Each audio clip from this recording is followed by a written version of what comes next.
South Africa के superstar player AB de Villiers, वो भी गौतम गंभीर की कोचिंग को लेकर जो इस समय चर्चाएं चल रही है, जो गौतम गंभीर की ट्रोलिंग चल रही है, उसके ऊपर उन्होंने अपना भी बयान स्पष्ट कर दिया है। उन्होंने गौतम गंभीर की कोचिंग को लेकर के एक बहुत बड़ा बयान दिया है। और एबी डिविलियर्स की बात करें तो भाई साहब, ये गौतम गंभीर को अच्छे तरीके से जानते हैं, एक दौर के प्लेयर रहे ये दोनों प्लेयर, और काफी कमाल के प्लेयर है दोनों अपने अपनी टीम के। तो चाहे तो गौतम गंभीर के बारे में एबी डिविलियर्स का जो स्टेटमेंट था, वो स्टेटमेंट आप लोग भी सुनेंगे तो आप लोगों को रियलिटी जो महसूस हुई, वैसा ये स्टेटमेंट और गौतम गंभीर के व्यक्तित्व में कहीं रियलिटी है।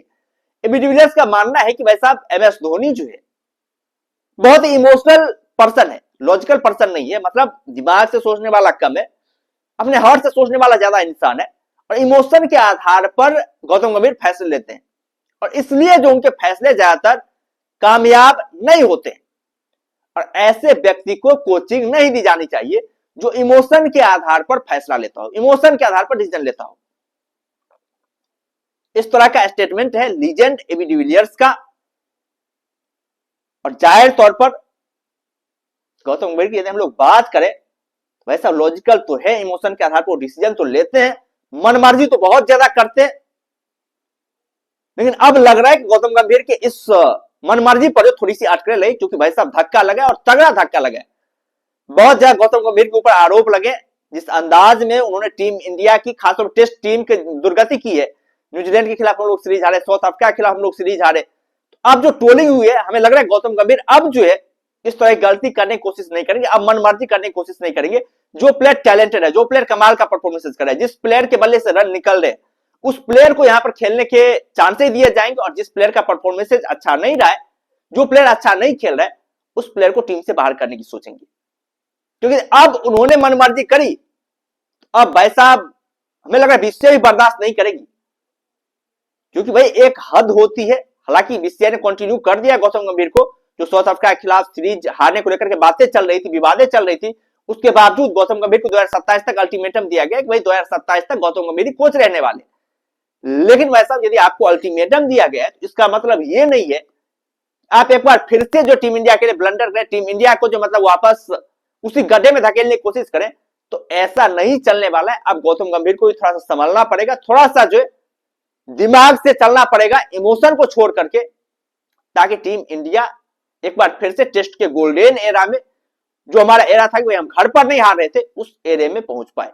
तो जाए को जरूरत नहीं है, जरूरत बस इतना ही है कि वैसा आप टेस्ट प्लेइंग प्लेयर, जो टेस्ट टाइप के प्लेयर है, उस प्लेयर को आप टीम में जगह दीजिए। आपके पास है भाई साहब टेस्ट टाइप के प्लेयर, जो प्लेयर टेस्ट में काफी कमाल का परफॉर्मेंस कर सकते हैं। आपके पास एबी डिविलियर्स जैसे प्लेयर हैं, आपके पास करुण नायर जैसे प्लेयर हैं, आपके पास बात करें तो सरफराज खान जैसे प्लेयर हैं, जो प्लेयर सिर्फ और सिर्फ टेस्ट क्रिकेट में काफी कमाल का परफॉर्मेंस कर रहे हैं, डोमेस्टिक स्तर पर इतना कमाल का परफॉर्मेंस कर रहे हैं। तो चाहे तो आप इन प्लेयरों को जो है टीम में चांस दे सकते हैं, इन्हें खिला सकते हैं। आप देखिए, मतलब अजिंक्य रहाणे, चतेश्वर पुजारा के जाने के बाद कोई ऐसा प्लेयर है ही नहीं जो टेस्ट टाइप का प्लेयर टीम इंडिया को मिला हो।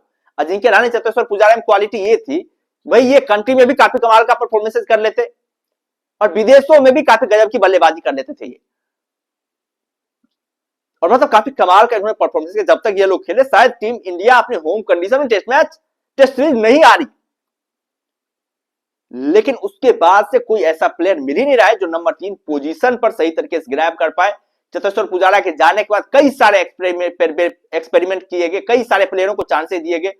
उसके बाद से हम लोग नंबर 4 पोजीशन की बात करें तो वहां पर कई सारे एक्सपेरिमेंट किए गए, कई सारे प्लेयरों को मौके दिए गए, लेकिन कोई प्लेयर सही तरीके से जो है उस पोजीशन को क्लिक नहीं कर पाया, उस पोजीशन पर जो है अपनी पैठ नहीं बना पाई है। यह टीम इंडिया की सबसे बड़ी समस्या रही है। और शायद हमें लग रहा है कि एबी डिविलियर्स की इस तरह के स्टेटमेंट से, जो स्टेटमेंट दिया है एबी डिविलियर्स ने, इस स्टेटमेंट से जो है गौतम गंभीर भी थोड़ा सोचेंगे, थोड़ा समझेंगे, क्योंकि एबी डिविलियर्स एक बहुत बड़े प्लेयर है, कमाल के प्लेयर है। वैसे यदि वो बोल रहे तो जाहिर तौर पर उनके बयान में कुछ ना कुछ सच्चाई जरूर होगी। हालांकि हर एक खिलाड़ी अपने अपने लॉजिक के हिसाब से स्टेटमेंट देता है, हर एक खिलाड़ी किसी न किसी का पीआर एजेंट बना हुआ है, ये बातें आपको आज के दौर में समझनी पड़ेगी। लेकिन गौतम गंभीर की कमी तो है भाई, जाहिर की कमी है कि टेस्ट टीम में जो भारतीय टीम की इतनी बड़ी दुर्गति हुई है, इतनी बुरी हालात हुई, और गौतम गंभीर को थोड़ा सोचना पड़ेगा, थोड़ा समझना पड़ेगा, स्पेशलिस्ट प्लेयर को मौके देने पड़ेंगे। आप ऑलराउंडर इतने ज्यादा भर दिए टीम में, इससे भाई साहब काम नहीं चलेगा। जो बैटिंग स्पेशलिस्ट है उसे बैटिंग, बैट्समैन आप रहने दीजिए, जो बॉलिंग स्पेशलिस्ट उसके आप मतलब बॉलर भी खिलाइए, बैट्समैन भी खिलाइए। ये ऑलराउंडर को टीम में भरने की जो परंपरा है, एक या दो ऑलराउंडर बहुत ज्यादा है भाई साहब टेस्ट मैच के लिए। ये बात है गौतम गंभीर को समझनी पड़ेगी। अब तो वर्ल्ड टेस्ट चैंपियनशिप खतरा में है ही भाई साहब, बहुत ज्यादा खतरे में पड़ चुका है डब्ल्यूटीसी की। यदि हम लोग बात करें तो टीम इंडिया के लिए दिल्ली अब बहुत ज्यादा दूर निकल चुकी है। अब इस टीम इंडिया को इर्द गिर्द पहुंचना है डब्ल्यूटीसी के, तो भाई साहब होम कंडीशन पर आपको हर एक मैचेस जो है वो जीतने पड़ेंगे। होम कंडीशन को आपको किला बनाना पड़ेगा, अभेद्य किला बनाना पड़ेगा। यदि आप चाहते हैं वैसा आप नंबर 1 या फिर नंबर 2 पोजीशन तक जो है डब्ल्यूटीसी तक पहुंच जाए, तो वैसा ऐसा कारनामा आपको करना ही पड़ेगा। खैर आप लोग क्या कहना है एबी डिविलियर्स इस तरह के स्टेटमेंट को लेकर, जो स्टेटमेंट उन्होंने दिया है गौतम गंभीर को लेकर के, इस स्टेटमेंट के बारे में आप लोगों का क्या कहना है? आप लोग अपना राय कमेंट में दे सकते हैं।